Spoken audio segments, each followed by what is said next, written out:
السلام علیکم۔ ناول سے دنیا میں خوش آمدید۔ تو ناظرین، دل کرائے کے لیے خالی نہیں ہے جو لکھی ہے لائبہ ناصر نے، آج اس کے قسط نمبر 4 ہم لوگ پڑھنے جا رہے ہیں۔ تو جلدی سے میرے چینل کو سبسکرائب کر دیں، ویڈیو کو لائک کریں اور اپنے فرینڈس کے ساتھ ضرور شیئر کریں۔ چلتے ہیں ایپیسوڈ کی جانب۔ ڈونٹ ٹیل می پوگو کہ یہ بھی بھاگ گیا، کوئی ٹکتا ہی نہیں۔ میں کوئی چڑیل ہوں، پانی کی جگہ خون پیتی ہوں، ڈرائیکولا کی بیوی ہوں جو مجھ سے ڈر کر مینیجرز بھاگ جاتے ہیں۔ غربت کی وہ مشین کبھی کبھی بن جاتا ہے ڈرائیکولا بھی۔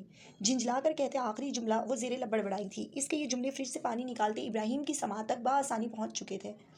اس سے رخ پھیر کر ڈرائیکولا کی بیوی کو دیکھا۔ سرخ رنگ کی کرتی میں غصے میں سرخ ہوتی وہ ہاتھ اٹھا کر پوگو سے فون پر بات کر رہی تھی۔ اس نے رخ پھیر کر اپنے سابقہ کام پر دھیان دینے کی کوشش کی، لیکن نظریں اس کے سراپے سے الجھ جا رہی تھیں۔ اس نے سرخ رنگ بہت سی لڑکیوں کو پہنتے دیکھا تھا، لیکن کسی پر اتنا جچ سکتا تھا؟ کالے بالوں کی اونچی پونی جو اس کے سر جھٹکنے سے ہل رہی تھی، خفگی بھری نگاہیں اور ان پر اس طرح لمبی نوک دار پلکیں جو ابراہیم ملک کی سانسوں سے الجھ پڑتی تھیں۔ وہ بے خود سا چلتا اس تک آیا تھا۔ اسے دیکھ کر اس کی تیزی سے چلتی زبان کو جیسے بریک لگی۔ اچھا سنو، ایک لڑکی آئے گی آج، اسے روک کر رکھنا میرے آنے تک۔ ہاں پوگو، میں آؤں گی آج۔ اس سے بے نیاز بنی اس نے اس کے برابر سے گزر جانا چاہا۔ اگلے ہی پل وہ ٹھٹکی، اس کی کلائی ابراہیم کی زد میں تھی۔ ہاں، اسے کہنا بیلا باجی کا انتظار کر لے کچھ دیر۔ میرے باپ نہیں بنو پوگو، ٹھیک ہوں، جبھی آ رہی ہوں نا۔ اس کی درشتگی سے کہنے پر وہ مسکراہٹ دبا گیا۔ اسے اچھی طرح اندازہ تھا کہ وہ کس کا غصہ معصوم پوگو پر اتار رہی ہے۔ آج 4 دن بعد وہ کیفے جانے کے لیے تیار کھڑی تھی۔ پچھلے 4 دنوں سے وہ گھر پر ہی تھی۔ فون رکھ کر بیلا نے اس کی جانب دیکھا جو بہت احتیاط سے اس کی کلائی سے کچھ اوپر سے اس کا ہاتھ تھامے کھڑا زخم کا جائزہ لے رہا تھا۔ آپ زیادہ فری نہیں ہو رہے نکاح والی بات کے بعد سے، اس نے تنک کر کہا۔ ہاتھ آزاد کروانے کی کوشش نہیں کی، کیونکہ یوں بھی اس کا کوئی فائدہ نہیں تھا۔ کیا مجھے نہیں ہونا چاہیے؟ ایک قدم مزید اس کے قریب ہوتے وہ اطمینان سے بولا، جبکہ اس کے یوں قریب ہونے سے اس کے کپڑوں سے اٹھتی کلون کی خوشبو اسے گڑبڑانے پر مجبور کر رہی تھی۔ آج کل ابراہیم کی حرکتیں یوں بھی اسے کافی مشکوک لگ رہی تھیں۔ بالکل بھی نہیں، فری تو پوری بیوی سے ہوتے ہیں۔ میں تو ابھی آپ کی پوری بیوی تھوڑی بنی ہوں، میرا مطلب بیوی تھوڑی بن گئی ہوں۔ وہ ایک قدم پیچھے ہوتی جلدی بولی۔ پسینے کی ننھی بوندیں اس کی پیشانی پر ابھرتی اس کی گھبراہٹ کا صاف پتہ دے رہی تھیں۔ وہ کب اس سے اس طرح بات کرتا تھا؟ اس کا حیران ہونا فطری تھا۔ ہاں، تو آپ ہی بتا دیں، پوری بیوی بنانے کے لیے کیا کرنا ہوگا مجھے؟ نچلا لب دانتوں تلے دبائے وہ آنکھوں میں شرارت لیے اسے تکتا ہوا بولا۔ بیلا کے دل نے ایک بٹ مس کی، اس طرح کرنے سے وہ پیارا لگتا تھا۔ کیا دیکھ رہی ہیں؟ وہ محبت سے اس کی محویت دیکھتا مسکرایا۔ اپنی دلکشی سے شاید وہ بھی واقف تھا۔ وہ غصے سے جھنجھلا سی گئی، چہرہ سرخیوں میں ڈھلنے لگا۔ وہ خود بھی نہیں جانتی تھی کہ سامنے کھڑا شخص اس وقت اسے کس روپ میں دیکھ رہا ہے۔ زخم ابھی کچا ہے آپ کا، احتیاط کریں، پوری طرح ٹھیک نہیں ہوا، اور آج ہی سٹچز کھلوانے ہیں میرے ساتھ، ہسپتال چلنا ہے آپ نے۔ انگوٹھا نرمی سے اس کی کلائی پر پھیرتے وہ سنجیدگی سے بولا۔ آگے سے ہٹیں، مجھے کیفے جانا ہے۔ وہ ادھر ادھر دیکھتی ہوئی بولی۔ وہ خود بھی نہیں سمجھ پا رہی تھی۔ جب سے نکاح والی بات پتہ چلی تھی اسے اس کے قریب آنے سے غصہ آتا تھا، جھنجھلاہٹ ہوتی تھی، لیکن نفرت نہیں۔ نفرت محسوس نہیں ہو رہی تھی، جو اس کی جھنجھلاہٹ میں مزید اضافے کا باعث بن رہا تھا۔ پہلے ہسپتال چلیں، پھر کیفے چلی جائیے گا، وہ نرمی سے بولا۔ میں کہہ رہی ہوں دور ہٹیں، کیوں ہر وقت میرے قریب آ جاتے ہیں آپ؟ وہ سب جھنجھلائی ہوئی تھی۔ آپ کیوں ہر وقت مجھ سے دور ہوتی رہتی ہیں؟ اس کی خفگی پر بھی وہ محبت سے بول رہا تھا۔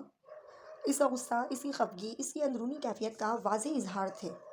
اور کچھ سمجھ نہیں آیا تو اس نے سرس سے کاؤنٹر پر رکھی تیز دھار چھری ہاتھ میں اٹھاتے اسی طرح تیزی سے عین اس کے سینے پر گھونپ دیا۔ وہ پیچھے نہیں ہٹتا تو یقیناً وہ اسے بڑا گھاؤ دے چکی ہوتی۔ بیلا، کیا کر رہی ہیں آپ؟ وہ بے یقینی سے اس کی جانب دیکھتے جھٹکے سے پیچھے ہٹا۔ سینے پر خون کی ننھی بوندیں ابھرنے لگی تھیں۔ آئندہ میرے ساتھ فیملی ہیرو بننے کی کوشش نہیں کیجیے گا، اور ہاسپٹل چلنا ہے تو جلدی چلیں، میں نے کیفے بھی جانا ہے۔ اطمینان سے چھری واش بیسن میں دھونے کے بعد وہ سنجیدگی سے بولتی کچن سے باہر نکلی۔ وہ افسوس سے اس کی پشت دیکھتا رہ گیا جو ہر وقت مرنے مارنے پر تلی رہتی تھی۔ وہ صبح سے گھن چکر بنا ہوا تھا۔ کیفے کے ایک جانب کنسٹرکشن کا کام پچھلے سال جاری تھا اور ماشاءاللہ سے آج تک مکمل کیسے ہو سکتا تھا؟ وجہ، کچھ لوگ بیلا کو پسند نہیں آتے تھے اور کچھ کو بیلا۔ اس کیفے میں کام کرنے والے، خواہ وہ معمولی ویٹر ہو یہ کوئی نہیں یا کوئی کک، کوئی ٹک نہیں سکتا تھا۔ سارے کام گھوم پھر کر آخر پوگو کے نازک کندھوں پر ہی آتے تھے۔ 4 دن سے بیلا کیفے نہیں آئی تھی۔ زوار اس کی مدد کے لیے آ جاتا تھا، لیکن اس کے اپنے بھی کام تھے، صبح سے اسے اکیلے ہی سنبھالنا پڑتا تھا۔ اس وقت بھی وہ ایک ٹیمپریری کک کی تلاش میں لوگوں کا انٹرویو لے رہا تھا، کیونکہ پرماننٹ تو بیلا کسی کو ٹکنے نہیں دیتی تھی۔ جن لوگوں کو بیلا کے پاس بھیجنا تھا انہیں اس نے سلیکٹ کرنا تھا، ہر غیروں کو وہ اپنی باجی کے پاس نہیں بھیجتا تھا۔ سنو لڑکے، بیلا کون ہے یہاں؟ ایک باریک سی آواز پر اس نے بھویں سکیڑ کر آواز کی جانب دیکھا۔ بیلا باجی بولو، بیلا باجی۔ سامنے کھڑی بامشکل 5 فٹ کی لڑکی کا پوری طرح جائزہ لیتے وہ باجی پر پورا زور دے کر بولا۔ وہ لڑکی تقریباً اس کی ہم عمر ہی لگ رہی تھی، بلیک ٹی شرٹ اور بلیک ٹراؤزر میں ملبوس، چھوٹے سے اسکارف کو سر پر نماز کے اسٹائل میں باندھے، جو بامشکل اس کے بالوں کو ہی چھپا رہا تھا۔ وہ لڑکی پہلی نظر میں اسے ذرا اچھی نہیں لگی۔ کیا تھا جو ٹی شرٹ کی جگہ ڈھنگ کے کپڑے پہن لیتی؟ یہ بات وہ فقط سوچ ہی سکا تھا۔ میری کوئی بہن نہیں ہے، سب کو باجی نہیں بناتی میں۔ اب مجھے بتاؤ گے بیلا کہاں ملے گی؟ وہ کاؤنٹر پر جھکتے ایک بار پھر بولی، وہ بھی ایک طرح سے اس کا جائزہ ہی لے رہی تھی۔ کیا کام ہے تمہیں باجی سے؟ ہمیں ویٹرز کی ضرورت نہیں ہے ابھی، ہمارا اوپن ایریا میں ہی سیٹ اپ ہے فی الحال، جو میں سنبھال لیتا ہوں۔ وہ گردن اکڑا کر اپنی تعریف کرتے تنک کر بولا۔ اس کے منع کرنے کے باوجود وہ لڑکی باز نہیں آئی تھی اس کی باجی کا نام لینے سے۔ مجھے بیلا سے ہی ملنا ہے اور اس نے مجھے بلایا ہے تو کام بھی میں اسے ہی بتاؤں گی، تم جیسے گدھے کو نہیں۔ اب سامنے والی کی بھی برداشت کی حد ہو گئی تھی۔ تم نے گدھا کس کو بولا؟ کچھ سمجھ آنے پر پوگا کا سفید چہرہ سرخ میں تبدیل ہو گیا تھا۔ ایک ہی جست میں اندر کاؤنٹر سے باہر چھلانگ لگاتے وہ اس کے مقابل آ کھڑا ہوا۔ اس کا قد خاصا لمبا تھا، وہ اس کے سامنے چھپ سی گئی تھی۔ پاگل تو ہوں نہیں میں، اکیلے بات کرنے کی عادت نہیں میری، ظاہر ہے تمہیں ہی بولا ہے۔ وہ مزے سے بول رہی تھی۔ میں کہ تمہیں ڈھنچو کرتا نظر آ رہا ہوں جو تم نے مجھے گدھا کہا ہے؟ اگر باجی نے مجھے لڑکیوں کی عزت کرنے کے لیے نہیں سکھایا ہوتا تو پھر تمہیں بتاتا، ٹیڈی کہیں کی۔ اپنے لیے گدھے کا لفظ سن کر معصوم پوگو کے کانوں سے دھواں نکلنے لگا تھا۔ اس کی باجی کو تو وہ بہت سونا، بہت معصوم لگتا تھا، اور یہ لڑکی گدھا کہہ رہی تھی اسے۔ ابھی نکلو تم، ابھی نکلو میرے اور میری باجی کے کیفے سے۔ پوگو سے پنگا لیتی ہے، کوئی کام نہیں ہمارے پاس تم غریبوں کے لیے، چلو ابھی نکلو۔ وہ اونچا لمبا پٹھان تھا، اپنے روب دار آواز میں غصے سے لال ہوتا اسے باہر کا راستہ دکھایا۔ اپنی باجی کے سامنے شریف کیا بن جاتا ہوں میں، دنیا ہی مجھ سے بدماشی پر اتر آتی ہے۔ اسے خوب سارا غصہ آ رہا تھا۔ بیلا اکثر اسے بتاتی رہتی تھی کہ کتنا سونا ہے اس کا پوگو، وہ گدھا کیسے ہو سکتا تھا بھلا۔ میں کہیں نہیں جا رہی، اور کیا غریبوں، ہاں کام کے لیے آئی ہوں، بھیک کے لیے نہیں۔ بیلا نے کہا کھانا ٹیسٹ کرنے کے لیے بلایا ہے۔ وہ بھی اچک کر کاؤنٹر کی سلیپ پر چڑھ بیٹھی۔ وہ تو اس کے ڈھیٹ پن پر حیران تھا۔ تم کھانا بناؤ گی ہمارے کیفے کے لیے؟ ارے بیوی، بچوں کے نوڈلز سیریلیک نہیں بناتے ہم۔ وہ حیرانی سے اسے دیکھ رہا تھا۔ مطلب بیلا نے جس لڑکی کا کہا وہ یہ تھی، اتنی چھوٹی کک؟ وہ زیر لب بڑبڑایا۔ مجھ سے کچھ کہا؟ وہ آنکھیں سکیڑے اسی کی جانب دیکھ رہی تھی۔ نہیں، آس پاس موجود شیطانوں سے۔ وہ جل کر بولتا دوسری جانب چلا گیا۔ اس بلا کو تو اب بیلا نے ہی ہینڈل کرنا تھا۔ وہ خاموشی سے لب بھیجے ڈرائیونگ کر رہا تھا۔ وہ اس کے ساتھ بیٹھی موبائل میں لگی تھی۔ 4 دن میں اچھا خاصا کام جمع ہو گیا تھا۔ وقفے سے ایک نظر اس پر بھی ڈال رہی تھی۔ وہ اس وقت کپڑے چینج کر چکا تھا، کالی شلوار قمیض پر اپنی مخصوص چادر کاندھوں پر ڈالے سنجیدگی سے بنا اسے مخاطب کیے گاڑی ڈرائیو کر رہا تھا۔ ہاسپٹل کی پارکنگ میں گاڑی روک کر اس کی جانب دیکھے بنا ہی وہ باہر نکلا۔ وہ بھی اپنی جانب کا دروازہ کھول کر اس کی تقلید میں آگے بڑھنے لگی۔ وہ آہستگی سے اس کا ہاتھ تھام چکا تھا۔ بیلا نے حیرانی سے اس کی جانب دیکھا۔ کیا تھا وہ؟ کچھ اثر نہیں ہوا تھا اس کے عمل کا اس پر۔ اگر آپ کا کسی اور ہتھیار سے مجھے زخمی کرنے کا ارادہ ہے تو کر لیں، کیونکہ آگے میں جو میں کہنے جا رہا ہوں آپ نے یہی کرنا ہے۔ کچھ آگے چل کر اس کی سنجیدہ آواز اس کی سماعت سے ٹکرائی۔ اس نے سوالیہ نظروں سے اس کی جانب دیکھا۔ اس کی نظروں کا مفہوم سمجھ کر وہ ٹھہرا اس کے آگے آ کھڑا ہوا، اس طرح کہ وہ اس کے کرتی بدن کے آگے چھپ سی گئی۔ اسے خود پر ڈال لیں، اپنی بیوی جسے دیکھنے کا مجھے اب تک حق نہیں ملا، کسی اور کی اس پر نظر پڑے مجھے گوارا نہیں ہے۔ اپنے کندھوں سے چادر اتار کر نرمی سے اس کے گرد ڈالتے وہ سنجیدگی سے بولا۔ ایک نظر اس کے بھینچے لب پر ڈالتی وہ چادر اپنے گرد پھیلا گئی۔ نہ جانے کیوں اس وقت اسے منع کرنا اچھا نہیں لگا۔ خود پر لوگوں کی نظریں وہ خود بھی محسوس کر رہی تھی۔ وہ اتنی کوئی غلط بات بھی نہیں کر رہا تھا۔ چادر ہٹنے پر کھلے گرے بال سے اس کے سینے پر لگا وہ گھاؤ واضح نظر آنے لگا، جو کچھ دیر پہلے اس نے دیا تھا۔ کٹ زیادہ بڑا نہیں تھا لیکن خاصا گہرا تھا، جس پر ابراہیم نے کچھ لگایا بھی نہیں۔ چلیں، اس کی سنجیدہ آواز پر وہ ہوش میں۔ ڈاکٹر کے کمرے میں داخل ہونے پر وہ جو اس سے کچھ دوری پر کھڑا تھا غیر محسوس انداز میں اس کے قریب آ کھڑا ہوا۔ ڈاکٹر سے دعا سلام کے بعد اسے بیلا کی جانب متوجہ ہوتے دیکھ وہ بھی اس کی جانب رخ موڑ گیا۔ بیلا ہاتھ دیں۔ ڈاکٹر کے کچھ کہنے سے پہلے ہی وہ اس کا ہاتھ تھام چکا تھا۔ بہت احتیاط سے بازو سے اس کا ہاتھ تھام کر اس نے کلائی ڈاکٹر کی جانب کی۔ وہ اس کے یوں قریب ہونے پر اپنی دھڑکنوں کے شور سے پریشان ہوتی اسے دیکھ رہی تھی، جو لب بھینچے اس کے ہاتھ کا معائنہ کرتے ڈاکٹر کو دیکھ رہا تھا۔ ٹانکے کھلنے پر وہ ہوش میں آئی۔ درد کی ایک ٹس اٹھی تھی۔ کیا ہوا؟ درد ہو رہا ہے؟ وہ متفکر سا پوچھ رہا تھا۔ ڈھونڈنے سے بھی اس کے لہجے اس کے انداز میں وہ کوئی ملاوٹ نہیں ڈھونڈ پا رہی تھی۔ پھر وہ کیوں کر رہا تھا اس کے لیے یہ سب؟ اس کی آج کی حرکت کے بعد بھی اس کی فکر میں کوئی کمی نہیں آئی تھی۔ ہاں، وہ پہلے کی طرح خاموش ضرور ہو گیا تھا۔ بیلا کیا ہوا، رو کیوں رہی ہیں آپ؟ درد ہو رہا ہے؟ ابراہیم کی آواز پر اس نے ہاتھ اپنے گالوں پر پھیرے۔ آنسو؟ تو کیا وہ رو رہی تھی؟ اس نے نفی میں گردن ہلائی۔ آپ آرام سے کریں پلیز۔ اس کا ہاتھ مزید مضبوطی سے تھامتا وہ ڈاکٹر سے بولا جسے وہ بیلا کی سسکی پر روک چکا تھا، یہ کریم انہیں لگا دیں۔ اپنا کام کر کے ڈاکٹر مرہم اس کے حوالے کر کے جا چکا تھا۔ انگلیوں میں کریم لے کر نرمی سے کلائی پر لگاتے وہ بہت احتیاط سے اسے چھو رہا تھا۔ چلے بس ہو گیا۔ وہ ہلکا سا مسکرایا۔ لیکن احتیاط کیجیے گا کیفے میں، اس پر چوٹ نہ لگے۔ وہ اس کی جانب دیکھتے گریز برت رہا تھا۔ وہ جب بھی کچھ نہ بولی تو ابراہیم سے استفہامیہ نظروں سے اس کی جانب دیکھا۔ اس کے سپاٹ چہرے پر نظر پڑتے مسکرا اٹھا۔ وہ تیزی سے باہر نکلنے لگی تو وہ خود بھی اسی آہستگی سے اس کا ہاتھ تھام کر گاڑی تک آ گیا۔ باقی کے پورے راستے بھی وہ دونوں کے درمیان معنی خیز خاموشی تھی۔ دونوں ہی اپنی اپنی سوچوں میں الجھے ہوئے تھے۔ آ گیا آپ کا کیفے۔ کیفے کے آگے گاڑی روک کر اس نے اس کی جانب دیکھا جو کھوئی کھوئی سی کھڑکی سے باہر دیکھ رہی تھی۔ تیزی سے دروازہ کھولنے کی کوشش کو ناکام بناتے اس کا ہاتھ تھام کر اس کا رخ اپنی جانب کیا۔ حسار محبت کا ہو، گہری آنکھوں کا ہو، مضبوط باہوں کا ہو یا دل سے نکلی دعا کا ہو، خوش قسمت ہوتے ہیں وہ لوگ جو کسی ایسے حسار میں ہوتے ہیں، اور آپ ہر پل ہر لمحہ میرے حسار میں ہوتی ہیں، چاہے وہ کسی بھی صورت میں ہو۔ ابھی غربت آپ سے برداشت نہیں ہو رہی تو دعاؤں کے ہی حسار میں سے ہی۔ آہستہ سے جھک کر اس کی کلائی پر لب رکھتے وہ سرگوشی کسی آواز میں کہتا۔ وہ آخر میں شرارت سے بولا۔ اس کا استحقاق بھرا لمس محسوس کرتے ہی وہ تڑپ کر ہاتھ آزاد کروانے کی کوشش کرنے لگی، لیکن نرم ہونے کے باوجود بھی اس کی گرفت اتنی ڈھیلی نہیں تھی کہ وہ آسانی سے اپنا ہاتھ آزاد کروا لیتی۔ سینہ تو زخمی کر چکی ہیں آپ، دل پہلے ہی گھایال ہے، اب کیا جان لیں گی؟ بوجھل ہوتی آواز میں کہتے وہ اس کی جانب جھکا تھا۔ نہیں، قریب نہیں وہ تو اسی گرفت میں پھڑپھڑا رہی تھی۔ پیشانی پر عقیدت بھرا لمس محسوس کرتے ساکت رہ گئی۔ اپنی حدود سے آگے اپنا حق بھی استعمال نہیں کرتا ابراہیم ملک، بے فکر رہیں۔ پوری شدت سے اس کی پیشانی پر اپنا لمس چھوڑ کر آہستہ سے ایک بار پھر پیار کرتے وہ اسے اپنا وقار باور کروا گیا تھا۔ اب جائیں۔ اس کی سرخی میں گھلتی صورت سے بامشکل نظریں چراتے وہ سنجیدگی سے بولا۔ وہ تیزی سے دروازہ کھولتی نکل گئی تھی۔ تیز تیز قدموں سے آگے بڑھتی وہ دروازے کے قریب رکھا باکس چیک کرنا بھولی نہیں تھی۔ بیلا باجی وہ ایپرن پہنے اب تیزی سے اپنے کام میں لگی ہوئی تھی۔ ابراہیم کی چادر وہ پہلے ہی اتار کر رکھ چکی تھی۔ پوگو کی مسلسل پکار پر خفگی سے اس کی جانب گھومی۔ کیا ہے پوگو؟ ٹیبل نمبر 4 پر دیکھو، ابھی تک کوئی آرڈر لینے نہیں پہنچا وہاں۔ کام کے وقت یوں بھی وہ کسی قسم کی کوئی کوتاہی برداشت نہیں کر سکتی تھی۔ باجی یہ جو نئی مصیبت آج میرے سر پر مسلط ہوئی ہے مجھے ذرا پسند نہیں آئی۔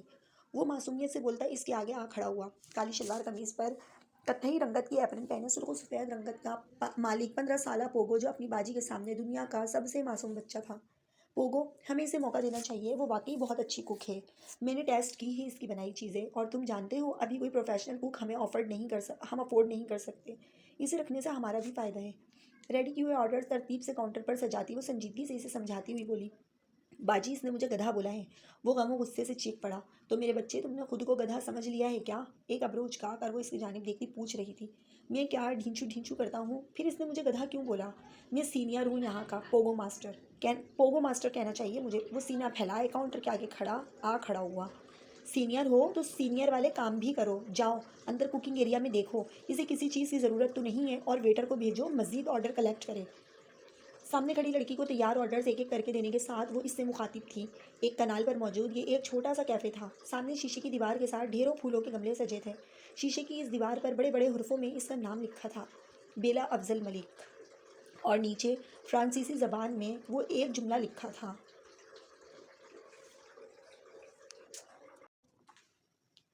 تو می مینکیوز، میں اپنے وجود میں تمہاری کمی محسوس کر رہا ہوں۔ حیرت تھی اس نے اپنے کیفے کا آج تک کوئی سائن بورڈ نہیں لگایا تھا، یا یوں کہہ لیں کہ اس کے کیفے کا کوئی نام ہی نہیں تھا، لیکن حیرت انگیز طور پر وہ خاصی جانی جاتی تھی۔ یہ نام اس نے پچھلے 2 سالوں سے اپنی محبت کی بنا پر بنایا تھا۔ اس کے کیفے میں بہت ساری چیزیں نہیں ملتی تھیں، لیکن جو آئٹمز ملتے تھے وہ بے مثال ہوا کرتے تھے۔ اس نے اپنا کیفے مغربی طرز پر سیٹ اپ کیا ہوا تھا، شاید جگہ کی کمی کی وجہ سے۔ لکڑی کا بنا وہ کیفے جس کا مشرقی دیوار شیشے کا تھا، جس کے در و دیوار پر سفید باریک پردے لگے ہوئے تھے۔ لکڑی کی ہر ٹیبل کے درمیان میں سفید رنگ کا چھوٹا سا گلدستہ رکھا تھا جس میں سفید تازہ گلاب سجے ہوئے تھے۔ پیچھے کوکنگ ایریا تھا، جبکہ دوسرا حصہ جب سے اس نے یہ زمین لی تھی جب سے ہی کنسٹرکشن پر لگا ہوا تھا۔ اس کے مطابق وہ اسے بالکل مختلف طرز کا بنانا چاہتی تھی، اور کوئی بھی اس کی امیجینیشن کے مطابق وہ کام نہیں کر رہا تھا، اوپن ایریا سے ہی اس کے پاس ان 2 سالوں میں اچھے خاصے پیسے جمع ہو گئے تھے. یونیورسٹی وہ ویکینڈز پر جایا کرتی تھی. اس کی بیچلرس کی ڈگری مکمل ہونے میں ابھی بھی سال باقی تھا. پوگو کے تمام اخراجات وہ کیفے کے ہی پیسوں سے اٹھاتی تھی. وہ ابھی میٹرک کے امتحانات کی تیاری کر رہا تھا. اس کا ارادہ اسے اچھے پرائیویٹ کالج میں ایڈمیشن دلوانے کا تھا. وہ مکمل نہیں بھی تو کافی حد تک خود مختار تھی، کیونکہ کیفے اور پوگو کے علاوہ اس کے کوئی اخراجات نہیں تھے. وہ خود پر خرچ کرنے والوں میں سے نہیں تھی اور دوسروں کو خود پر خرچہ کرنے کی اجازت نہیں دیتی تھی، پھر چاہے وہ افضل ملک ہی کیوں نہ ہو. اطہر ملک اس کی بہت سی ضروریات ایموشنل بلیک میل کر کے پوری کر دیتے تھے، جس میں سر فہرست اس کی سیمسٹر فیس تھی. ویکینڈز کلاسز کی وجہ سے وہ پرائیویٹ یونیورسٹی میں تھی، جس کی سیمسٹر فیس کافی زیادہ تھی. اطہر ملک ہر مہینے سے بنا بتائے اس کے اکاؤنٹ میں خاصی رقم ٹرانسفر کرتے تھے، جس کو آج تک اس نے استعمال نہیں کیا تھا. ابھی اسے اپنے کیفے کے لیے بہت کچھ کرنا تھا. یہی وجہ تھی کہ وہ خود پر 1 روپے بھی اضافی خرچ کرنا گناہ سمجھتی تھی. شیریں 1 کپ اسٹرانگ سی کافی بنا دیں پلیز، سر درد سے پھٹ رہا ہے. وہ اپنی دھن میں بولتا کچن میں داخل ہوا تھا. افراتفری دیکھ کر حیران ہو گیا. کچن میں شیریں تو نہیں تھی، البتہ ملازمہ بہت تیزی سے تمام کام کر رہی تھی. آپ کو کچھ چاہیے سر؟ شیریں میم تو اپنے روم میں ہیں، سدرا میم تیار کر رہی ہیں انہیں. ملازمہ نے احترام سے اس سے پوچھ کر اسے مطلع کیا. تیار ہو رہی ہیں؟ کیوں؟ اس نے غائب دماغی سے سوال کیا. بیلا اور ابراہیم کے معاملے میں الجھ کر وہ اس قصے کو تو بھول ہی گیا تھا. وہ کچھ دن پہلے مسز تنویر شیریں میم کو دیکھ کر گئی تھی نا، انہیں بہت پسند آ گئی ہیں شیریں میم. آج وہ اپنے بیٹے کے ساتھ رشتہ فائنل کرنے آ رہی ہیں. اطہر صاحب اور افضل صاحب بھی آنے والے ہی ہوں گے. اس کی حالت سے بے خبر ملازمہ اسے تمام معلومات دے رہی تھی. اپنے انٹرویو کی تیاری میں وہ اتنا بے خبر ہو گیا تھا کہ اسے پتہ بھی نہیں چلا کہ اماں جان نے افضل ملک سے اس رشتے سے متعلق بات کب کی. چند مہینوں پہلے ہی اس نے CSS کے تمام امتحانات پاس کیے تھے اور اب وہ انٹرویو کی تیاری کر رہا تھا. خود کو شیریں کے قابل کرنے کے لیے اس نے پچھلے 2 سالوں میں بہت محنت کی تھی. اس کے بعد ہی شیریں سے اظہار کیا تھا. وہ نہیں چاہتا تھا کہ اس میں کوئی بھی ایسی کمی ہو جس کو جواز بنا کر اطہر ملک یا افضل ملک اسے شیریں کے قابل نہ سمجھیں. اس دن شیریں کے انکار کے بعد اس نے پورا ارادہ کر لیا تھا کہ وہ اپنے انٹرویو کے بعد ہی اطہر ملک اور سدرا بیگم سے بات کرے گا. اس سے پہلے یہ سب ہو جائے گا. اسے کب اندازہ تھا؟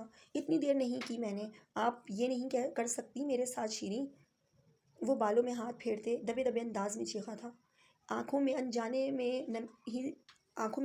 ہی نمی امڑ آئی تھی. وہ جانتا تھا شیریں اس کے رشتے کے لیے خود بھی راضی نہیں ہوگی. یہی وجہ تھی خود کو مکمل طور پر مضبوط کرنے کے بعد اب اس کے آگے آنا چاہتا تھا. ملازمہ نے کندھے اچکا کر اسے دیکھا. انہیں کیا ہو گیا؟ خود کو کافی حد تک کمپوز کرنے کے بعد وہ لاؤنج میں آیا تو اطہر ملک اور افضل ملک آفس سے آ چکے تھے.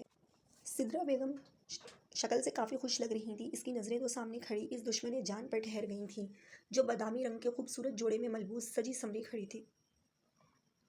آپ نے ذکر نہیں کیا اماں جان کہ شیریں کے رشتے کے لیے لوگ آ رہے ہیں؟ گہری نظریں اس پر گاڑے. اس کا لہجہ کافی عجیب سا تھا، جسے اور کسی نے محسوس کیا ہو یا نہیں، شیریں نے بخوبی محسوس کیا تھا. بتایا تھا میرا بچہ. پھر بیلا کی طبیعت کی وجہ سے انہیں آنے سے روک دیا، ورنہ وہ تو کافی دن سے آنا چاہتے تھے. اب ماشاءاللہ سب ٹھیک ہے تو میں نے سوچا آج ہی بلا لوں. انہوں نے مسکرا کر کہا.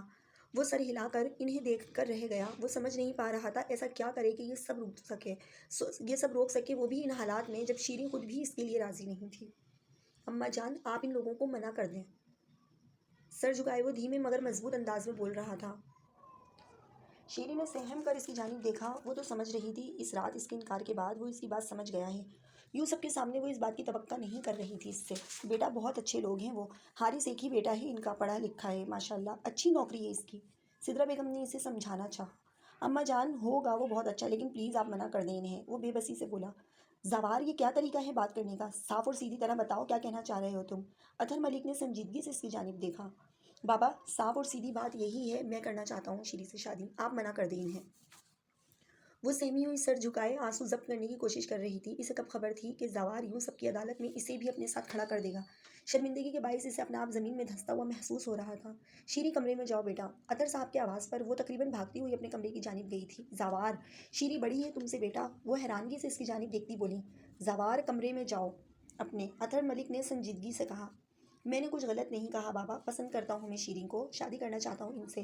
اور 2 سال کوئی عمر نہیں ہوتی. 10 سال بھی اگر مجھ سے بڑی ہیں شیریں تو بھی مجھے ان سے ہی شادی کرنی ہے. یہ عمروں کے فرق، اسٹیٹس کے فرق یہ ہم نے بنائے بابا. وہ ضدی انداز میں کہتا سدرا بیگم کے پاس آ بیٹھا، اماں جان میرے یقین کریں، میں وقتی جذبے کے تحت نہیں کہہ رہا، یہ بات میں نکاح کرنا چاہتا ہوں شیری سے، پسند کرتا ہوں انہیں، میں خوش رکھوں گا انہیں۔ وہ بے بسی سے کہتا انہیں یقین دلا رہا تھا، زوار یہ کہنا آسان ہے بیٹا، وقتی جذبات ہیں میرے بچے، حقیقت یہ ہے کہ شیری تم سے 2 سال بڑی ہے اور ہمارے معاشرے میں شادی کے لیے لڑکی کا بڑا ہونا کتنا معیوب سمجھا جاتا ہے تم جانتے ہو۔ انہیں سمجھ نہیں آ رہا تھا وہ اسے کیا جواب دیں، اور پھر شیری بہن ہے تمہاری میرے بچے، کس کس کی زبان بند کریں گے ہم میرے بچے، ہم معاشرے کو جواب دہ نہیں ہیں اماں جان، کیا برائی ہے مجھ میں، کیا میں شیری کے قابل نہیں ہوں، آپ پلیز انہیں منع کر دیں اماں جان، میں نہیں رہ سکتا شیری کے بغیر۔ اطہر ملک تو بیٹے کے جذبات پر حیران تھے جو پوری طرح سدرا بیگم کو رام کرنے میں لگا ہوا تھا۔ شیری میں بھی کوئی برائی نہیں ہے زوار کہ ہم اسے اس بے جوڑ رشتے میں باندھ دیں، یہ جو بھی ہے تمہاری طرف سے شیری کا اس میں کوئی دخل نہیں ہے، بہتر ہے تم اپنے جذبات کو لگام ڈالو، ہر لڑکی کے کچھ خواب ہوتے ہیں شادی کے حوالے سے، شیری کچھ کہتی نہیں، اس کا یہ مطلب ہرگز نہیں ہے کہ تمہاری ضد میں آ کر اس کے خوابوں کی کرچیاں بکھیر دی جائیں، اٹھو یہاں سے اور اپنے کمرے میں جاؤ، اور سدرا آپ بالکل منع نہیں کریں گی مہمانوں کو، آنے دیں، اس سے خبر نہیں ہے کیا کہہ رہا ہے، شادی کوئی کھیل نہیں ہے۔ سنجیدگی سے اپنی بات مکمل کر کے وہ اٹھ کھڑے ہوئے، بابا میں مذاق نہیں کر رہا، میں کسی وقتی جذبات کے تحت نہیں کہہ رہا یہ بات، بابا میں محبت کرتا ہوں شیری سے۔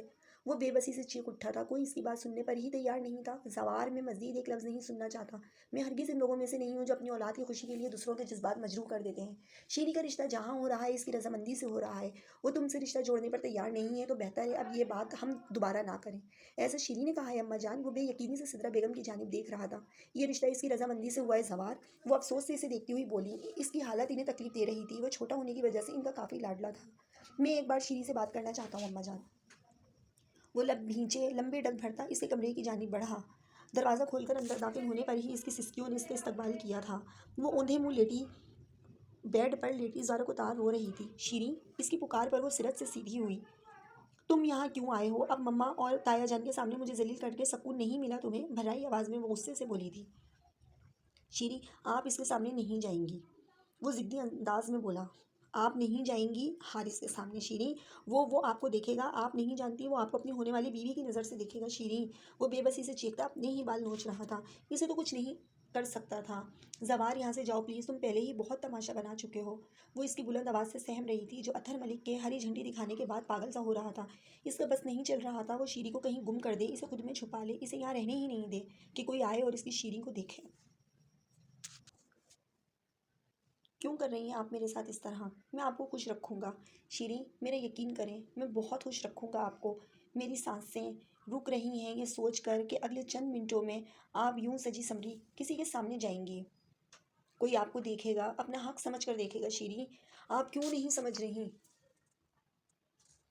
وہ بے بسی سے کہتا اس کے گھٹنوں پر ہاتھ رکھے نیچے بیٹھ گیا تھا،